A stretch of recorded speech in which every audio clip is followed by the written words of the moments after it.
In the midst of the ongoing Israel-Palestine conflict, we present Voices of Resilience, a collection of deeply moving narratives that offer a glimpse into the lives of those affected by this enduring struggle.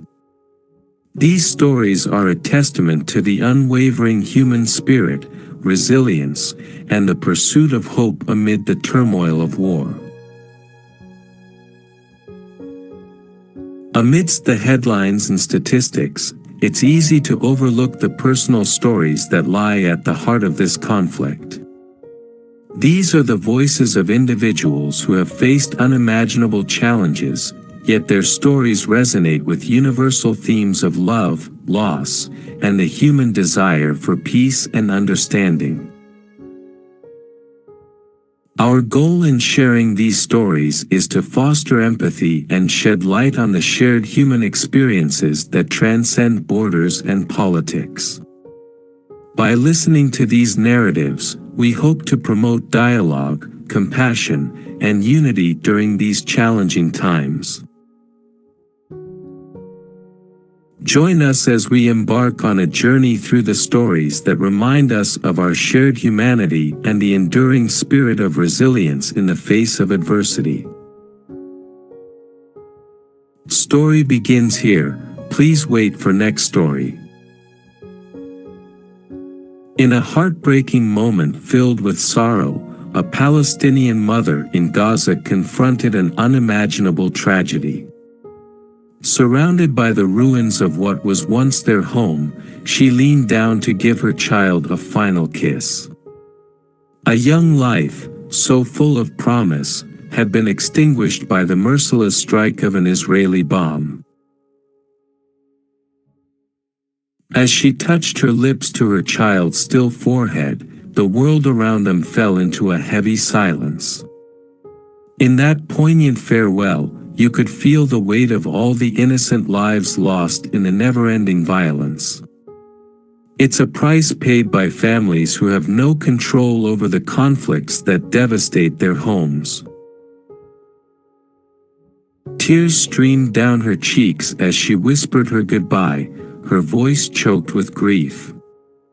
It was a mother's love, abruptly cut short, leaving a void that nothing in this world could ever fill. Story end here.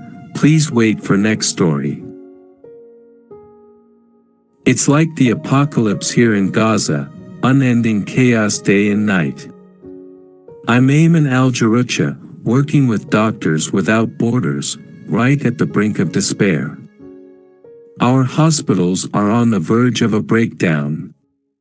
We are so depleted, out of supplies, out of energy, out of time. Every night is a nightmare. We work with what we have, stitching up wounds in the sheer dark when the power dies, our hands guided by nothing but urgency and prayer.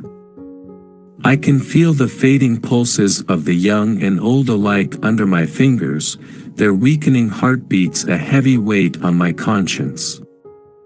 They come to us seeking a glimmer of hope, but our stockrooms, they're just hollow spaces now.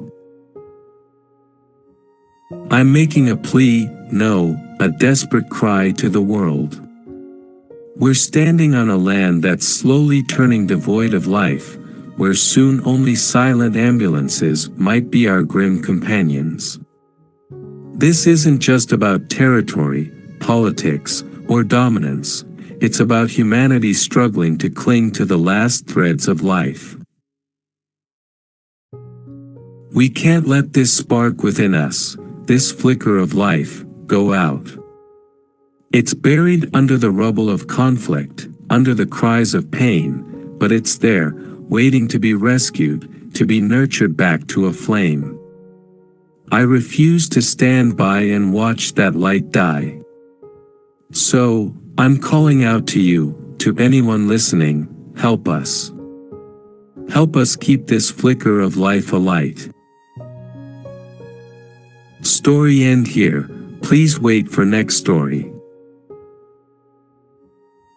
There were bad people in the vans, Damty cried, fearing for her daughter Kim.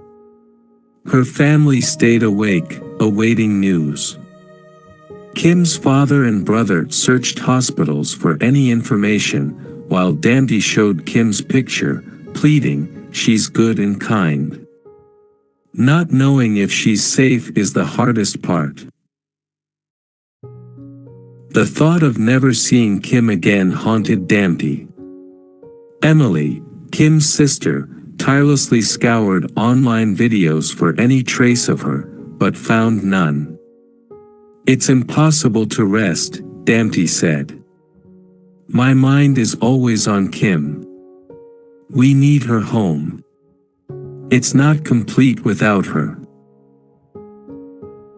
Story end here, please wait for next story.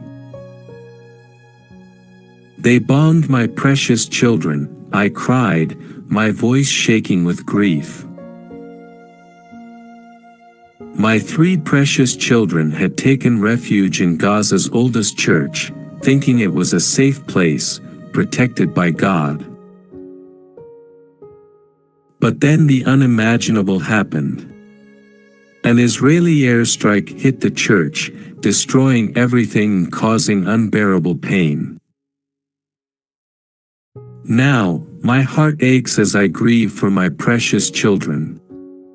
I can't escape the emptiness inside me, a constant reminder of the terrible cost of conflict, as it cruelly destroys the lives of innocent people. Story end here, please wait for next story. "I wish it was a dream," he says, his voice shaky, and tears rolling down his young face. This boy, still too young to grasp the harshness of the world, has lost his family due to the ongoing Israeli attack. The loud, terrifying sounds of bombs not only destroyed his home but also took away his mom, dad, and brothers. Where they used to laugh, play, and share stories, there are now only shattered memories. He can't help but remember the days when they were all together, their laughter filling the rooms, and their love providing comfort even in the toughest times. But now, he's all alone, surrounded by an unsettling silence. It's incredibly difficult for a little boy like him, trying to make sense of a world that has turned so unkind. In his eyes, you can see the heaviness of sorrow and loss, a burden that no child should ever have to carry. Story end here, please wait for next story. The pain is indescribable. In the midst of the unending conflict, we lost more than 6,500 lives in Gaza. Amid the chaos, I found myself in a heart-wrenching scene. I was on the phone, my eyes filled with despair, as I watched over 2 wounded children, their innocent lives forever changed by the relentless violence. Story end here, please wait for next story. I'm reaching out to anyone who will lend an ear, in the hopes that my daughter might somehow hear my words or catch a glimpse of me, I continued, my voice quivering with emotion during a virtual press briefing. Perhaps even the person responsible for her disappearance will listen. I'm making a plea, not as a stranger, but as one human being to another. We share the same DNA, and I believe in the capacity for change within us all. You have the power to make a difference and reunite our family. I urge you to consider, for a moment, what it would be like if it were your daughter. Maybe you're a father or a brother. How could you justify causing such pain? Tears welled up in my eyes as I shared my heartache. Since that fateful day, our world has been shrouded in uncertainty. We have no information about her whereabouts or her well-being. We don't know if she's safe, injured, or even still with us. It's a nightmare we can't wake up from, and I feel utterly powerless," I confided, my words laden with the weight of my sorrow. Story end here. Please wait for next story. Living in the UK for the past 7 years, I've been shielded from the immediate horrors of Gaza. But a recent phone call shattered that distance. An airstrike wiped out my uncle's home, and with it, 14 of my family members vanished. The very next day, another devastating call. My aunt's house was bombed, and among the victims was my cousin. She was just 2 years older than me, and we had just talked about her upcoming wedding in Egypt. Trying to reach my mom, a UN employee, has been an emotional roller coaster. Sometimes, hours stretch on with no word from her, leaving me in tormenting uncertainty. Every day, as I continue my work as a journalist, I'm haunted by the news from home, always dreading hearing the names of my loved ones. Nightmares plague my sleep, and a heavy guilt weighs on me. How can I be here, safe in the UK, while they suffer? The distance has never felt so vast, and the desire to be with my family, so intense. Story end here. Please wait for next story. I'm Al-Najjar, a Palestinian student from Gaza City. Just a week after I got engaged, my life turned upside down.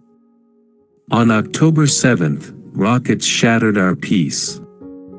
We hurried to a UN-cleared hotel, hoping for safety. But mere days later, things got worse, forcing us to flee to Khan Yunis. That escape felt like a death trap, with even marked safe routes targeted. Now, we're surviving without water or electricity, constantly fearing the next airstrike. It's maddening, while the world offers aid, the violence doesn't stop. I feel trapped in a limbo, wondering if we're just waiting for our tragic turn. Story end here. Please wait for next story. The heart-wrenching truth of this conflict deeply affects many, including those reporting on it. In Gaza, Al Jazeera's dedicated correspondent, Wael Dadu, faced a devastating tragedy. An Israeli strike tore his world apart, taking away his beloved family. In an instant, he lost his dear wife, his precious son, and his cherished daughter.